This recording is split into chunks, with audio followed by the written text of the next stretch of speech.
Friday, everyone. Welcome to Somewhere in the Middle with Michelle Berard. I'm your host, Michelle Berard, founder and CEO of Michelle A. Berard LLC and Urban Book Editor. And I am really pleased to share this hour with you, where we examine all those places where spirit meets life and the joys and challenges that may bring. Now, you guys already know I'd like to start by thanking Ms. Beverly Black and Tribe Family Channel for helping me create this space for us. Tribe Family Channel is home to an assortment of thought-provoking shows that explore life, spirit, business, and culture, including The Woman at the Well, hosted by Ms. Beverly Black herself. Somewhere in the Middle was born on Tribe Family Channel. Though we've grown onto our own platform, we are ever grateful and loyal to our roots. To paraphrase an African proverb, we are here only because we stand on the shoulders of those who came before us. I want to thank my guest on the January 20th show, Executive Coach Michael Seaver. You can connect with Michael on LinkedIn and at his website, www.michaelsseaver.com. If you missed that show, make sure you listen to the replay. You can find our complete show archives, including the January 20th show, at the somewhereinthemiddlepodcast.com. I also want to shout out Bruce George of the Genius is Common movement, which encourages all of us to embrace our inner genius and share it with the world. This is really an important message, and I hope you guys will share it with young people. But it's not just for the kids. We adults sometimes need to be reminded that the world needs our genius. Learn more about the Genius is Common movement at www.geniusiscommon.com. Now, this month's guests have a passion for writing and for helping authors share their stories. Dr. Jessica Hammerman holds a Ph.D. in history, and she has 2 decades of experience editing for writers of all kinds: academic, nonfiction, fiction, and textbooks. She has worked as an editor for Penguin Putnam and W.W. Norton, and has also served as a copy editor for several national magazines, including Condé Nast Traveler, Time Out New York, and Playbill.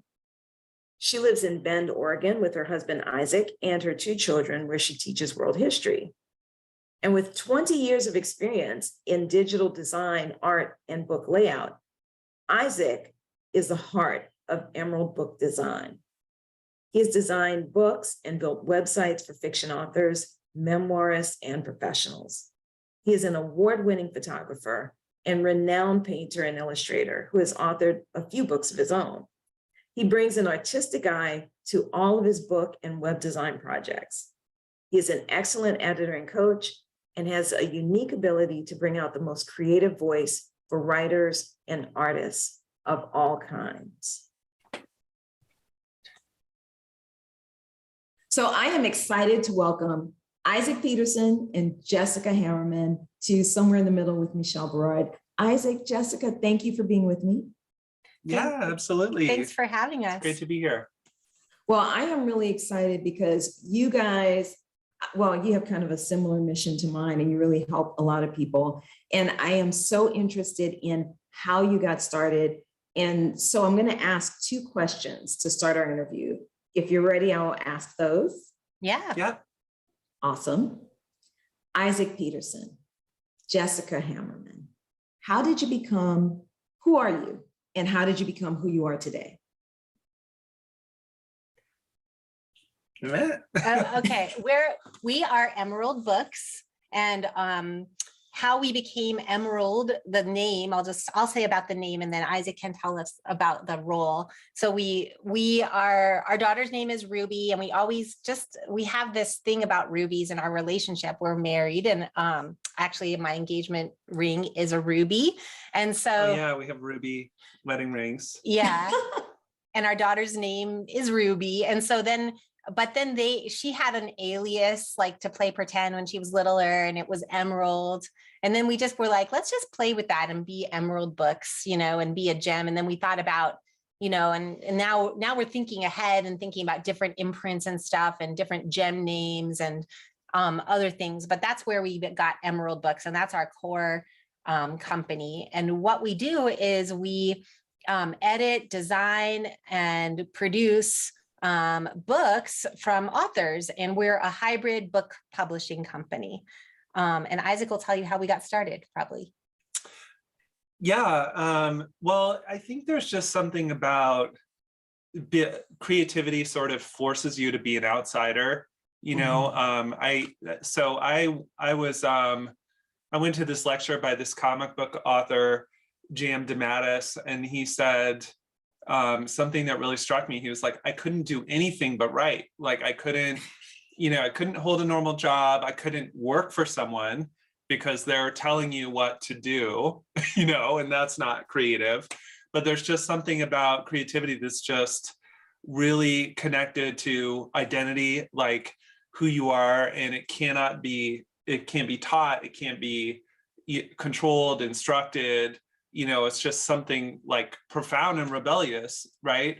So I think I always felt that in my life, and I was building a career, or so I thought, as a college instructor, but I was also always writing books, writing science fiction, writing children's stories.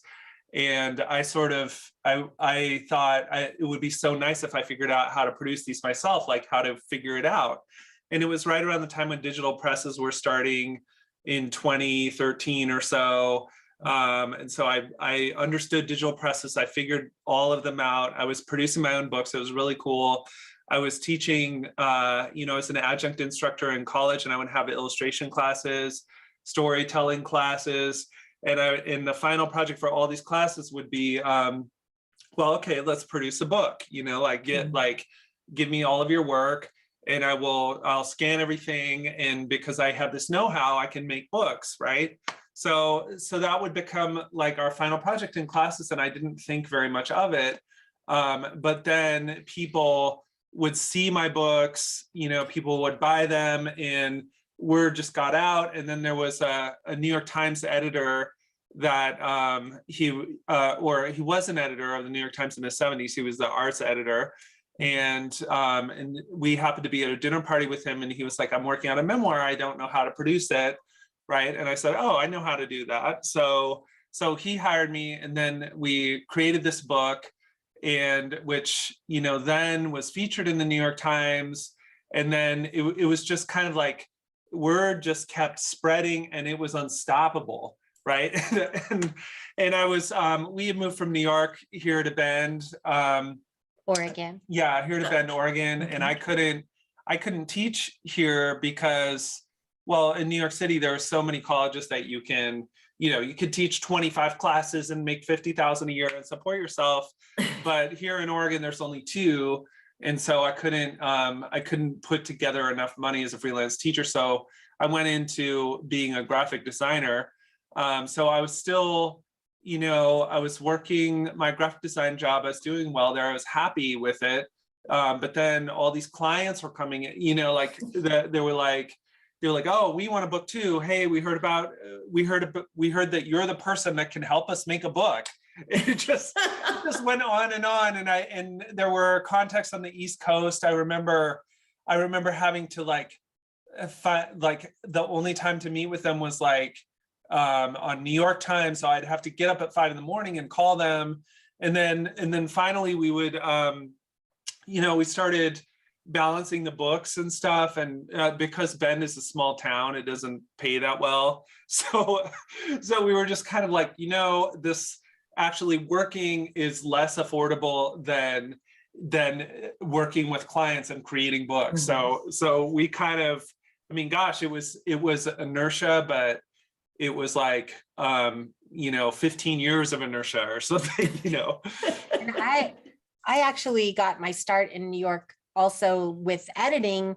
And before I have a PhD in history, but before I did that, I was working as an editor, editorial assistant, designer for different magazines. And I continued to do freelance copy editing, freelance proofreading for Time Out New York or Condé Nast and different companies while I was doing my doctorate, just as little side jobs. But then I had this idea here that I was like, hey, I'd love to get back into editing. And the publishing space had just changed so much that it was exciting. It's just been an exciting time to work with authors who have this long dream, and some of them are literally one of my most inspiring clients, authors was what had a diagnosis that it was a terminal diagnosis, and he was working against the clock, literally.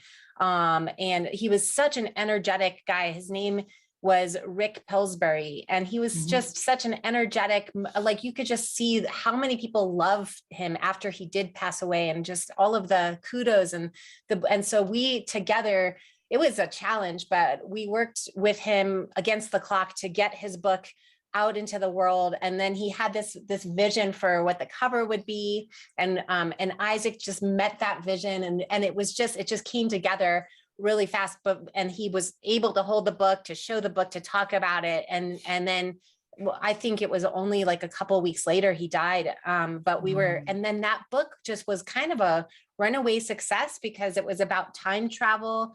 And I think that because of my background as a historian, I tend to attract historical fiction writers or memoir writers who want to pull together their story. And, you know, it's kind of like writing history in a sense, because you have to get all of these strands that are so random. Sorry. But anyways, Isaac and I have this, we realized that we have these complementary skills and that we could work together. And so our process is usually that, you know, I work as the editor, working several rounds with each author, and then when we're ready and done, we hand it over to Isaac, who does the design and the cover design, and really also just like caters and works with them, and then we work together to like make it into this object that everybody's happy with, that the author likes, that both of us are liking, and that can be, you know, have a niche in the market as well. So that's our business. That's awesome. Wait, so I want to kind of backtrack on some things, right? So first of all, you guys are a married couple working together in a business. And I am certain that there are a lot of people wondering, how does that work? I mean, sometimes it's hard, but usually it's kind of fun. Like we can, you know, we can be honest with each other about things. And sometimes we don't want to bother the other person so much because we know how much stuff the other person is doing. And so we kind of, you know, trudge ahead on our own. And then, but there's a lot of support. There's some, you know, and we each have taken our like roles on the tasks that I feel like we don't love that much. We love the creative stuff. We love the editing and the actual work, you know, with the clients, but there's all the other things like Isaac is an amazing web designer. And so he designed our website, and that was his business before we like transitioned into this. And so he still does author websites and things like that. So, you know, he really takes on the website and advertising. And then I kind of do the books, because I do that at home anyways, like the financials and making sure all that is all good. And so, you know, we lean on each other a lot, and we, and there's like kind of organic roles for things. And then, you know, I'm more of a like chatty person. I like to talk about like what should I do next on my schedule? And then he is very patient with me and listens and always has really good advice, and that's awesome. And then, you know, and we, you know, it's been cool because it's really complimentary. It's like what our favorite show is on Netflix is Ozark, and then if you watch the first season of Ozark, the main character is like, well, a successful marriage is a small business, you know, like it's what it is already, you know. It's true. Like, if you're saving money, you're paying the bills, you're paying rent, like you are running a small business, you know? Yeah, it's totally true. And so it just kind of fits in with that. A lot of people ask us that question, like, oh, is it kind of like your wife is your boss or something? I mean, it is kind of like that, but you know, we just stay organized. We use all the normal small business tools that every small business uses. Like we use Asana, you know, and as long as like, and QuickBooks. Yeah, as long as the workflow is organized, the accounts are organized, then you don't even have to have those high stress conversations about, you know, like what happened to this client, because you just open these organized dashboards and you can see it. Yeah. And so it sounds like you've got processes in place. Is that what I'm hearing? Yeah. Oh my gosh, yeah, process is key to everything. And also, and the other thing I think is just communication with a client. Like as we grow more and more, we were in this situation where someone else was sending us clients and we didn't get to talk to them. And that can be very hard on a small business because they don't know what the expectations are.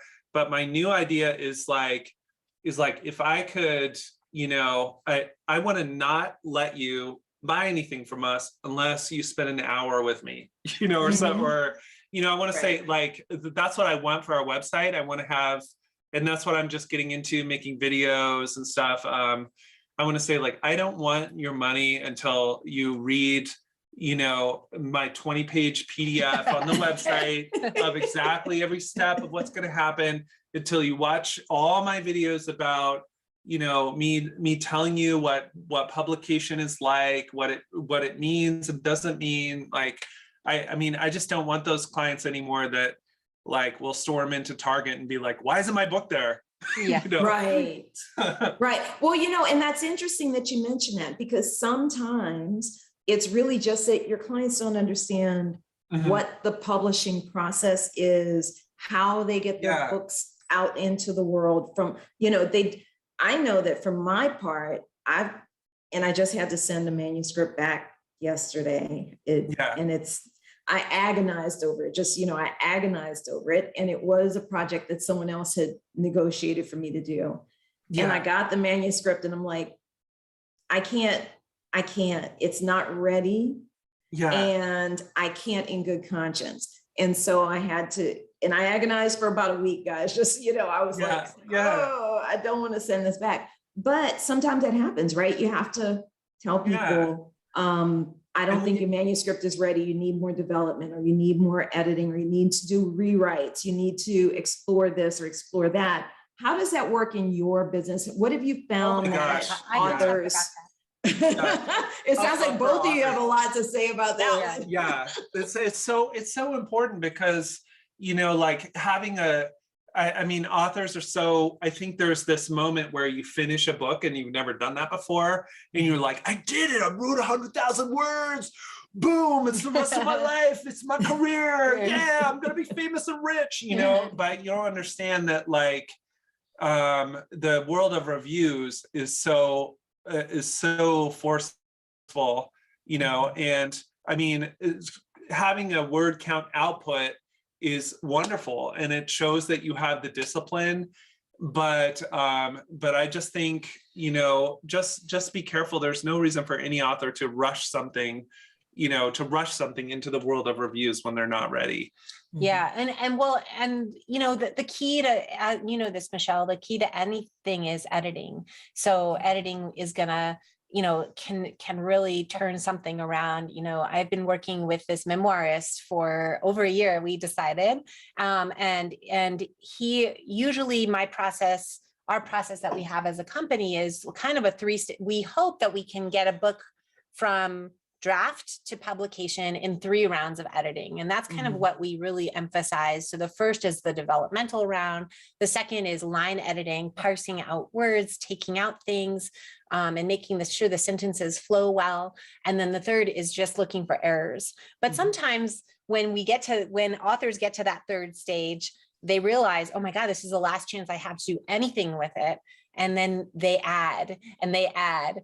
And then we go back, okay, we're in the line edit again, And so this one author, I mean, he's a great, he's just a great writer. And his name is Ed Rahill, and he won a cross-country illegal road race in the 1980s, and which was really well known at the time, like the Cannonball rally. And his book is just it captures this moment in the 80s when he was a younger man, and he was in love and heartbroken, and so much went into this, and he ended up winning the race. And it's a wonderful book, but it started as I feel like I was on the fence about maybe turning it away, but he put in the work, and now it's going to be it's just a great book. He went through his archives. He found all these photographs. It's just going to be like, it's just going to be one of our standout books, but it takes a lot of work sometimes. And so, and I think that editing is just like a necessity. And some people like to, use me and work with me more like a coach, in terms of, we want to go back and forth a bunch of times. And then other people have just, they have their vision, they have their mind. We have a YA author named Tessa Charlie, and her series is a Shapeshifter series. And she's been also like, she's just such a hard worker, and she has the whole plot of like, I think 7 or 8 books, like with calendars and characters all in her mind about what everything Beautiful. is. And so with her, I work more on voice and line edits and making sure that the pacing is right. But her story is her story, and we're not going to change the timeline or anything about it. Right. Right. But yeah, so it's interesting. And I think for the first gentleman I talked about, Ed, and we do a lot of memoirs, and it has been an exercise in memory. And I think he's actually worked with a psychotherapist working on how to retrieve those memories, how to remember what it was like behind the wheel of that Trans Am, going 150 miles an hour across Oklahoma, like what that was like. And all of the techniques and strategies he used, because that was almost 40 years ago, and he's been, working hard on that. So it's been cool, but there definitely are times like, for example, if I know that I really just can't do something, like if it's a mishmash of words with no paragraph marks, that's a really big red flag that I need to give it back. And then, and other authors, they really are passionate. They want to get their start. Working with someone who's a young mom of 2 little kids, and she's so passionate. And so I'm helping her try to, formulate her story a little bit better. And we're going, and I'm sending her back to the drawing board a lot, but I think that's the best role for me at this point. That her book might come out in 5 years, she's got her hands full right now. So let me back you up a little bit. So it sounds like what I'm hearing is that there are different types of situations with different writers. Some of them, they can take direction well. They are willing to, what I used to say is they have to be willing to cut, they have to be willing to kill their word babies, right?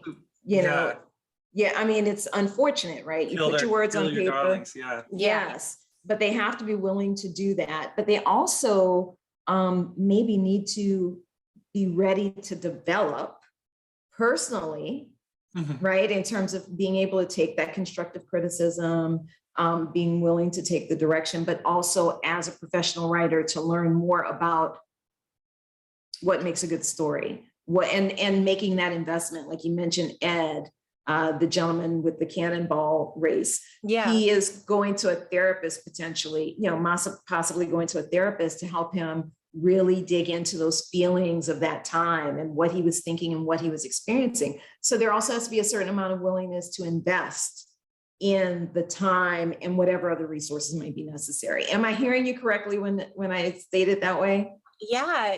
And I think there's, like what we do is like, we look at a manuscript and then we kind of determine what we think would be the best, would meet their needs. And then we, kind of go from there, and try to help them with what they are. We think that, I think we both, and I'm sure you can talk more about this than me, but like, we think that the biggest stumbling block that an author can put in front of themselves is their own deadline. And that can get in the way when they're pushing us and rushing us, but then they themselves aren't quite ready yet because they want to add, because they want to edit, because there's just a lot more work. So I think that I would, unless you're somebody like Rick Pillsbury, who unfortunately didn't have the time left in his life, I think that it was, everybody should try to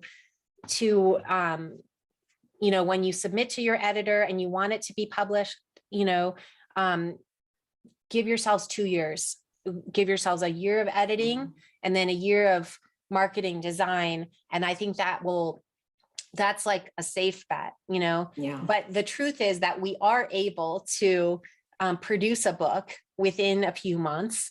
And so we have an author we're working with right now who's doing such an important, amazing historical fiction book about the Ottoman Empire, and he's Muslim, Canadian, Turkish, and there's not, it's like, and he's young, and there aren't that many voices that talk about like the stories of Islam. And I'm particularly, I think I'm flattered that he chose me as his editor. And I think that I'm well positioned to be his editor. I teach a class on the Islamic world.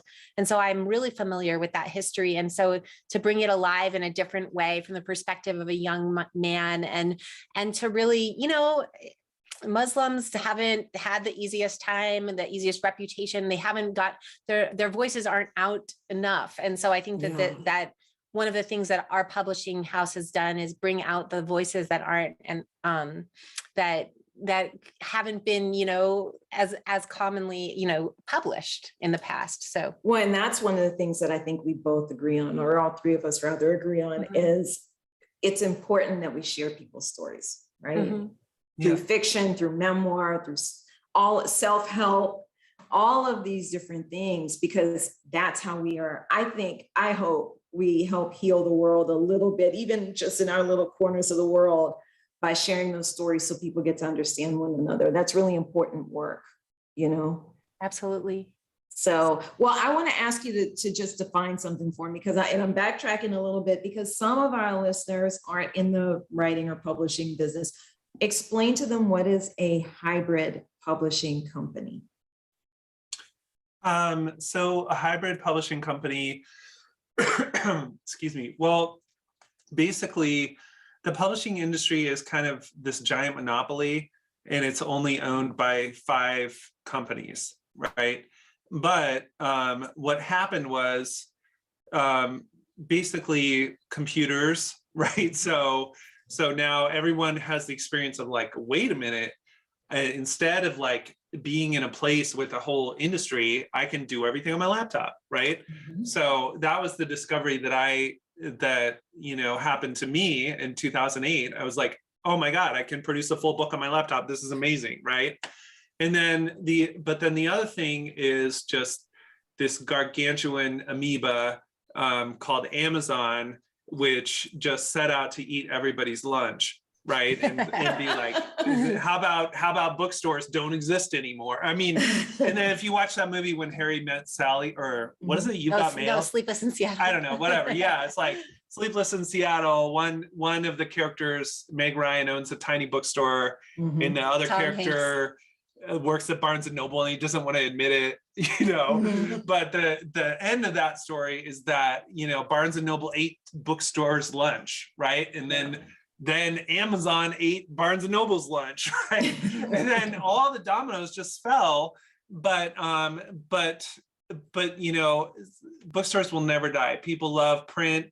People love bookstores. People love the smell of books. Like, it's so tactile, especially during COVID. If you look at publication data, sales of published books through small press bookstores has increased by 20%, because people wanted to stay in and read, like you had your Netflix and you had your good books. So out of all of that, of all these like giant underwater predators eating each other, bookstores still exist. The print industry is still alive, and there are all these new tools and all these new ways to create books, right? So one of the things that I always talk about in this is this false dichotomy between traditional publishing and hybrid publishing, right? And the false dichotomy is like, because the author is paying for hybrid publishing, it doesn't serve the author, they're being taken advantage of, and just always go the traditional route, find an agent, find a traditional publisher. But that is so, I feel, manipulative of authors, because traditional publishers are also a monopoly, like the traditional publishers that still exist are a monopoly, and all the cool little imprints that you find, like, oh, this is a really cool literary imprint. It's owned by a bigger imprint that's owned by a bigger imprint. Right. And there's only 5, right? There's only 5 traditional publishers. There's only 1 distributor. right? And agents are very hard to procure, and one of the best ways to find an agent is to produce a book through a hybrid company, like you produce and draw your audience. Yeah. Develop an audience. Oh gosh, there's countless of examples. Bridgerton, I think Virgin River was the author. Yeah, it was the author being like, I believe in myself. I'm going to produce my own books. I'm going to, I'm going to do it. And then they get noticed by big business, and they're like, this is so out of left field. This is so exciting. It's not traditionally published. We got to snatch it up, Yeah. So in all of it, all of that gamesmanship about, traditional publishing versus hybrid publishing. I've read a million articles like that, and I hate it, right? Because traditional publishing, like, I'm sorry, like if you get an agent, you get a book deal from Harcourt Brace, you are still going to be working your butt off to publicize your book and spending all your money to, get the word out about your book. And with a hybrid publisher, with a hybrid company like us, our rates are just like, they're in line with the industry standard, and they only cover the production, right? So let me stop you for a second, Isaac. So I want to make sure that people understand the difference between traditional publishing and hybrid publishing. So the traditional publishing companies, I like to call them, they have tons of gatekeepers, right? They've got all these editorial assistants, they've got all these different people, they get your manuscript, and most of the manuscripts end up in a closet or in what we used to call file 13, the round filing cabinet, right? The garbage can. So you getting to someone who can actually make a decision whether or not to consider publishing your book is almost impossible through a traditional publisher without going through an agent who already has an in with that publisher. Right. Getting an agent is very, very challenging. Also, traditional publishers typically have contracts where the author may only get 6 or 8% of the revenue on their book. So a hybrid company does they do things a little differently. The author pays for services, things like editing, layout, cover design, maybe some marketing consult, marketing plan development, things of that nature. Yes. So they're paying fees. However, when the publisher publishes their book, they, number one, they hold their hands through the process a lot more. And they typically get a higher revenue share, right? Am I understanding that correctly?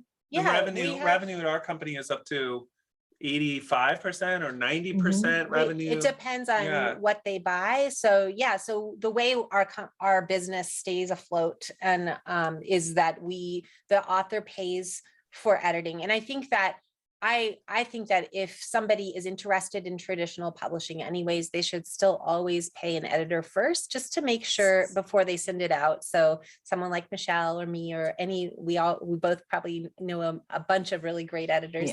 It's so circular, right? Because people are like, well, I shouldn't have to pay. My work is genius, right? Yeah. but it doesn't make sense. There's no way that you're going to get an agent with an unedited document that's full of spelling errors, right? So like, just be serious about it. And then it's the same price anyways. And then we have these packages that are combined with like interior design. So we can show one of our older books, like all of the way the text looks on the page, the fonts, all that stuff that Isaac is so good at. And with the memoirs, I don't know if this memoir has any pictures in it. A lot of the memoirs have pictures and things like that.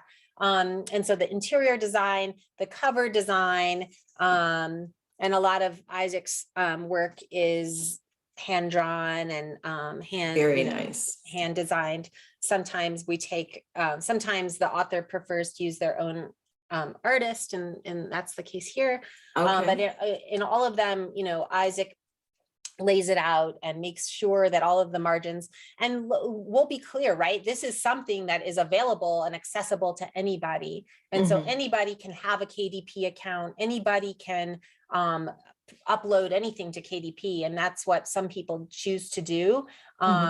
But we think, what we do is we make the book into a professional thing that the author is going to be proud of, that can sit there alongside these traditionally published works and have a voice and have a key. And then we also work with a marketing person and give, depending on which, we offer 3 packages. One is called the author directed package. The middle one, what did we call the middle one? The publishing partnership.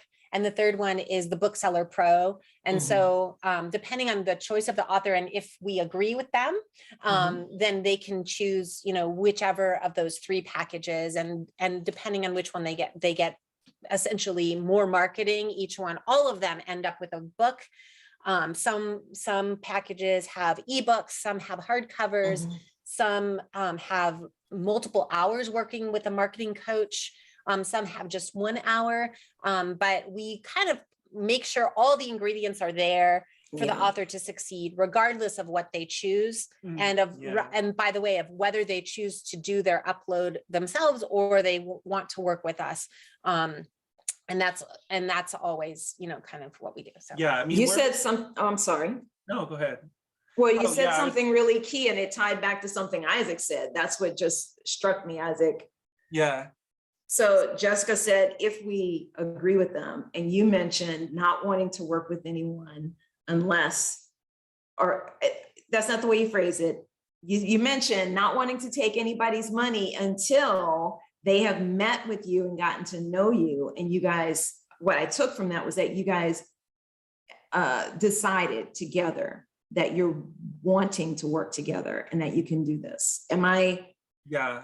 And if somebody has the finances and they want the biggest package and they want to see their book in the bookstore catalogs and with a hardcover and reviewed by, some of the reviewers, Publishers Weekly or Clarion, we don't want to put books out there that are going to get a bad review. We don't want to put books out there that aren't going to we don't want them to make that large of an investment if they're not going to get picked up by bookstores. We want to make sure that we're pointing them in the right direction. Yeah. I think for me, there's a process of eliminating your vanity. Everybody has some vanity, right? Like if somebody says, you're beautiful, Michelle, like that'll make you feel good. Or like if someone says, when you're raising little kids and your kid is smart and the teacher's like, this kid might be a genius, like that's like you respond to that. You'd be like, maybe I am, you never, if someone says, you're beautiful, you're smart, you're capable, you're strong, you always think that that's true, right? And there's something that resonates about being an author. Like I am an author, and you release that information on Facebook, and everyone praises you, and you bask in it, and then you're just like, okay, let's just put some money on this and make this my career. But I just caution people against that because it does feel really good, but there's nothing about being an author that is actually an identity shift. It's actually a discipline. It's actually like that 2 hours that you spend every day crafting your work. And there's one of my favorite authors, Neil Gaiman, says book isn't even a book until you write it 3 times, until the third draft. Thank you. So I think the common pattern that we get is, the most rejected pattern that I see is people do that first draft. They spend, which is a huge achievement. They spend 6 months on it or a year on it. They finish their first draft and they're like, I did it, I'm an author. They say that on social media and everybody praises them. And then they're like, all right, let's get this book into production. And I just think like just slow down a little bit and think of your 5th book, think of how to get the best out of your book. If you want a chance to be traditionally published, then make the book the best you can, despite all of the upset and changes in the industry about digital press and hybrid publishing and all of that. None of that matters, because what people still want is good writing. you know? Right. So all the things like, I mean, here in Oregon, we have a little neighborhood writing club. It's just called Shut Up and Write. I don't even know anyone's name there, because when I go, they're like, okay, it's shut up and write time, you know? That's And awesome. like, yeah, and that's the humbling part of it, is like, you know, if I go to Shut Up and Write every week and, you know, and write my book through one time and then work on it every day, and I'm like, okay, I'm on the second draft, I'm gonna rewrite it again, then really it's the discipline of the process that will attract people to your book. And there are multiple paths towards having a successful book. You know, you can go through hybrid, then become and then become noticed by a big publishing house. There's a million examples. Like there's this book called Wool by Hugh Howey. And he was self-published, and he just published a chapter. He just published a chapter at a time on Amazon. But it became this blockbuster science fiction hit, and the movie rights were just purchased by Ridley Scott. Like, you know, it's like, if you know, the reason people want that is because of the story, not because of like, you know, like, oh, it's hybrid, or oh, it's a bit, you know, like don't worry about that choice. Just get your book out there, connect with readers, and go for it. But I mean, back to your big point about, you know, the traditional publishing versus hybrid publishing. I mean, traditional publishing obviously is better, because these are $1 million companies, and they have like this whole wing of people doing marketing and calling bookstores and stuff like that. But it's not it's presenting that as a choice to the author is false, you know, because you know, you don't get to knock on the door of traditional publishing with never having written a book before. Well, but they also don't do the marketing they used to do back in the 60s, the 70s, the 80s. So I don't want to mislead people with your statement. Yeah, they have this giant team of marketers. However, you still have to do the legwork on your book, even if you're with Random House or whoever else. You know what I mean? It's not like you don't have to go and market your book. You don't have to work with your audience these days, especially.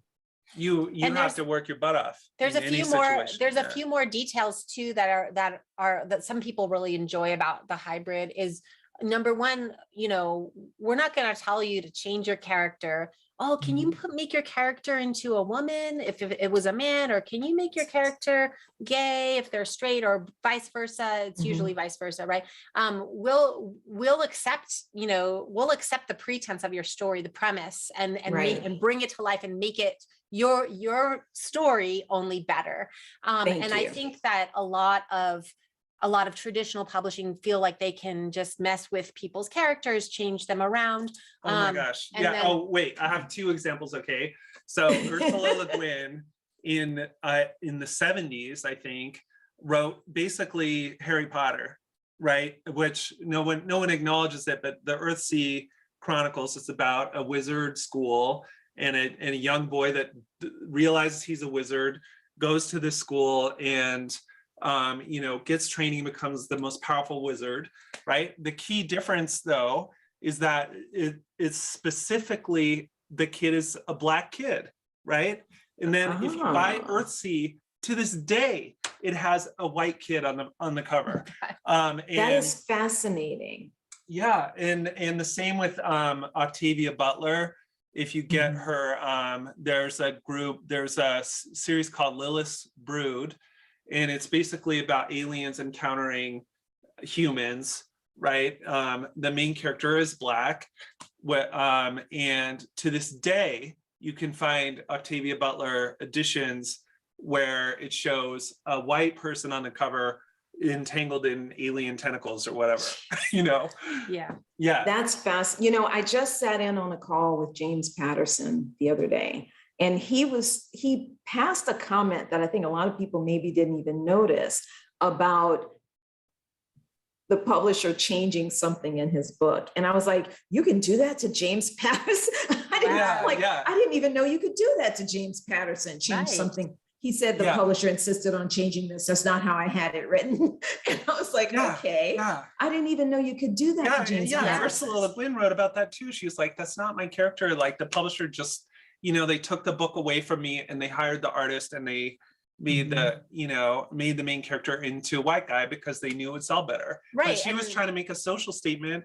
I mean, Ursula Le Guin is white, but she was writing this during the turmoil, I mean, I think the book came out in like 68 or something. Okay. Super important for civil Yeah, rights. so she was trying to make this statement about, she was like, yeah, I mean, just that political statement of like, no, my hero is black. Yeah. That's all it was. So- and then the rest of it was pure fantasy, Yeah. like dragon riding and magical portals and that kind of shit.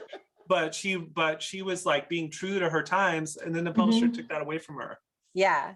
And Sucks. so that's the other thing too, is like we work with, the vision of the cover, and Isaac will, we will advise like, no, this doesn't fit the genre as well, but we still will want to bring, so the author has a lot more control working with hybrid publisher. And the other thing is, the revenue and then the rights to their book. So all of our publishing contracts say that the rights belong to the author, and that they, so if the book is picked up by a franchise and whatever, it's not like we still revenue share up until the end, but they have the rights and they're the consultant. And so we're here to help them, be a vehicle to making this professional product.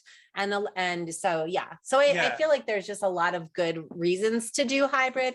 Yeah. One of them being timeline, one of them being the rights to the book, the story remaining intact. And then I think that like, I think that we editors of these authors, we are also teachers. So it makes it, Isaac and I both have an education background. And so we're pretty good at like helping people find their voice and helping teach them. And I think that that's an important piece of it as well. Yeah. That's amazing. Well, guys, if you had 3 quick tips for someone who wanted to publish a book right now, what would they be? Uh-oh. I would say rewrite it 3 times. Minimum 3 times. Yeah. Seriously, like do it. 20. I mean, good writing discipline can be 45 minutes a day. That's 500 words a day. That's 1 novel a year. Like don't like stop being a baby. Like rewrite it 3 times. Rewrite it 3 times before you even bring it to an editor. And then for the editor, find somebody who you think understands you and your story and whose strengths complement yours, and invest in a good editor always, even if you want to go traditional.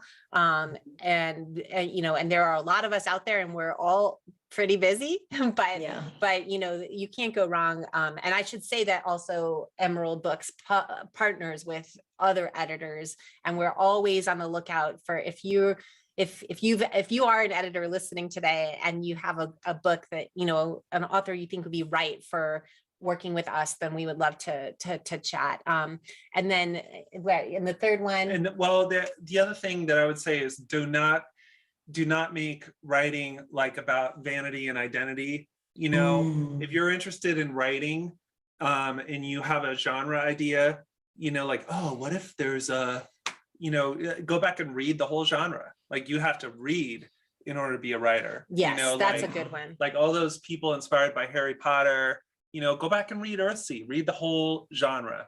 And then you'll see, and then you start to get this internal impulse like, oh my gosh, I understand how these books are connected, how storytelling works.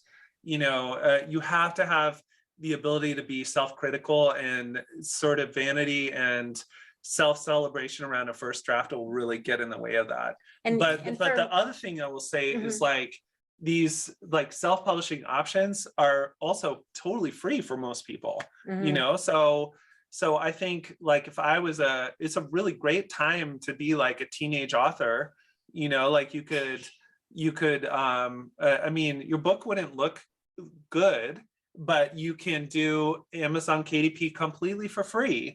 And you can, and there's little tools, there's like a download tool that lets you organize your ebook and stuff.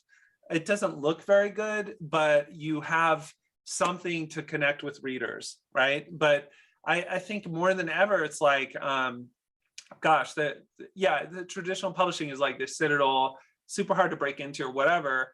But Amazon sucks too. Amazon is a giant amoeba trying to kill everything, but also like if you just take the long view and get all of that, all of your political feelings out about these different institutions, there's absolutely no barrier between you and your writers. Like you could write a book, you and your readers. Yeah. You could write a book as a blog, like you could, but what I will say is just don't trust the tools. Like there are so many things, like there's Wattpad where you write a story like one chapter at a time, but they're monetizing your writing.